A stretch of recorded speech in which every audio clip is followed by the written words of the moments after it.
You can't talk about road communications and transportation anywhere in the country without mentioning public houses. From the time of the pack horses to the coaching era and the so-called Golden Age of England, through to the dying days of localized horse-drawn transport, the names of local hostelries recall bygone times.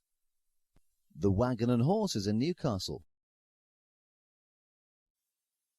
The Coach and Horses in Tunstall. And the Coachmakers' Arms in Hanley.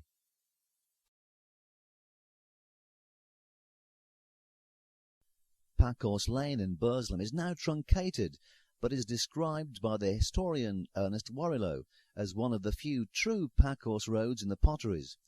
This was the route that took pottery traffic out of the mother town and onward through Trumpshire Cross and Newcastle. It was a vital artery, and one of the better maintained packhorse routes too. Many others in different parts of the country were used by pannier-laden pack mules, but were impassable during the more inclement winters. Even in the summer months, the pack mules struggled at times, negotiating the bone-hard roads, and broken legs must have been almost as common as broken pottery. No wonder that blacksmith shops and inns abounded, catering for man and beast.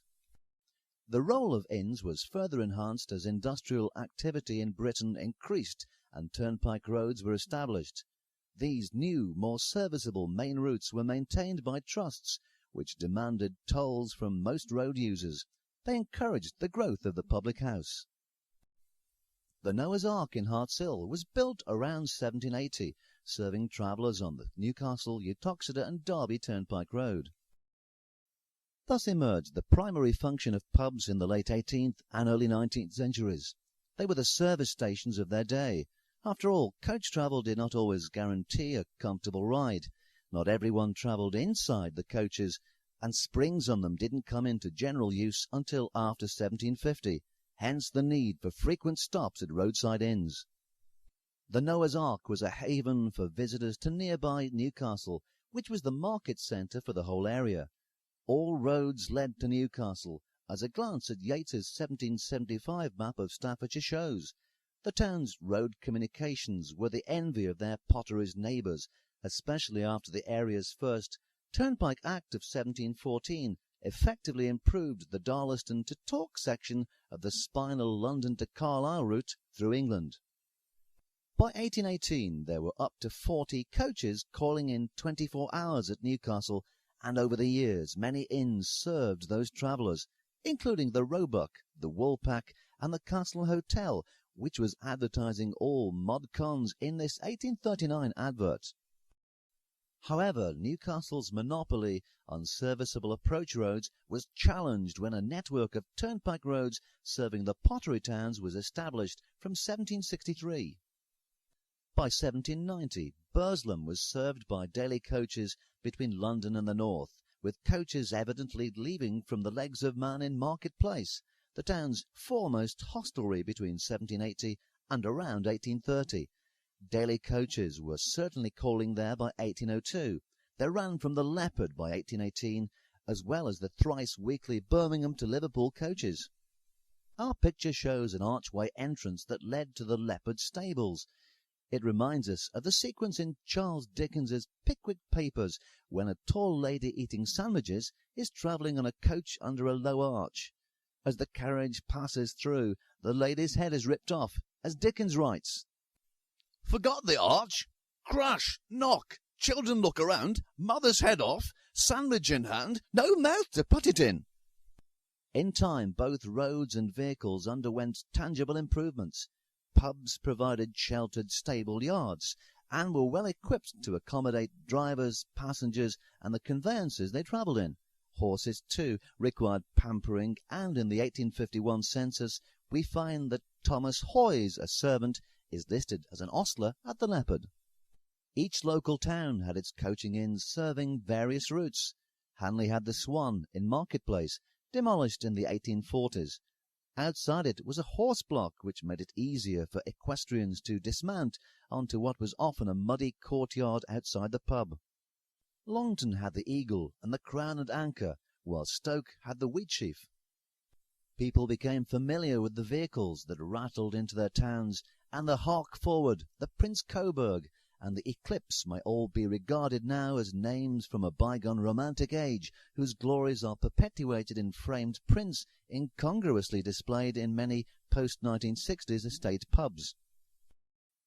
In time, stagecoaches carried mail to the pottery towns, and some public houses doubled up as post offices, such as the Sneyd Arms in Tunstall. But with the opening of the railway station post office at Stoke in 1854, mail was rushed to the six towns by train, and the face of postal communications in the area was transformed. Even with the advent of railway mania, the pub still had a role to play in communications. Horse-drawn omnibus services ran from some hostelries serving the North Staffordshire Railway Company's railway lines. From 1854, there was an omnibus service from the Wheatsheaf in Stoke to the nearby railway station to meet each train. Many pubs still retain their old stable blocks, and visitors are tempted to leap to the conclusion that they are old coaching inns. Often this isn't the case. The horses of carters and tradesmen still required stabling. Hence the Burslem Board of Health, the town's civic authority, debated the subject of stabling accommodation at public houses in 1874. At a time when pubs were being enlarged at the expense of stabling space, the board suggested that pressure might be exerted on the licensing justices to refuse licenses to pubs with no stabling accommodation, or those that had removed it. Needless to say, this provoked a testy reaction from the licensed trade. It's interesting to note that 10 pubs, including the New Inn, offered stabling accommodation, with the best provision being made at the Leopard, where 50 horses could be stabled. Around this time, Richard Turner Clowes, innkeeper at the Cross Keys in Lower Hadderidge, was the owner of a horse-drawn cab business which was being run from the Leopard Hotel Yard. As late as 1913, John Podmore's Coach and Four horse coaches ran in Burslem and the local area. He had stabling at the Leopard, as well as his own coach houses in Furlong Parade. The need for horse-drawn vehicles in the 19th century is seen in the name of a small beer house that opened in Lichfield Street, Hanley, around 1870. Enoch Poole was a beer retailer and coach and carriage builder. Like so many tradesmen, he had a main occupation that he supplemented by the secondary trade of beer selling from his house or premises. Thanks to his enterprise, the Coachmakers' Arms prospered, later becoming a fully licensed public house. But with the advent and increase of motorized transport, the public house again changed with the times. Early 20th century plans of the Sneyd Arms in Tunstall show that the hotel stables and stalls were situated on the immediate left of the archway entrance leading from Tower Square. They overlooked a spacious yard, and there was also a manure pit nearby. In the early 20th century, much of this space was converted into a garage, reflecting the transport needs of a later age. In 1935, Trust Houses Limited took over the Castle Hotel in Newcastle. For many years, the Castle Hotel garage stood on the right-hand side of what had once been an important coaching inn. But by the mid-1960s, the hotel's days were numbered. Trust Houses, who owned the Castle Hotel, began building the Staffordshire Post House Motor Hotel in May 1966 on the Clayton Road junction with the M6 at Hanchurch. The new hotel, built on Greenbelt, opened in September 1967 with 53 bedrooms and parking space for 118 cars. It was geared towards motorway users requiring a stopover venue and was the 20th century equivalent of the Castle Hotel as it had been in the 1820s. The Castle Hotel subsequently closed. Holiday inns and travel lodges are the road travellers' inns of today, and the coaching era that exists in the popular mind endures on the front of Christmas cards and on biscuit tins. Nowadays, if a landlord tells you that his pub is an old coaching inn, he normally means that Bostocks used to pick up from outside.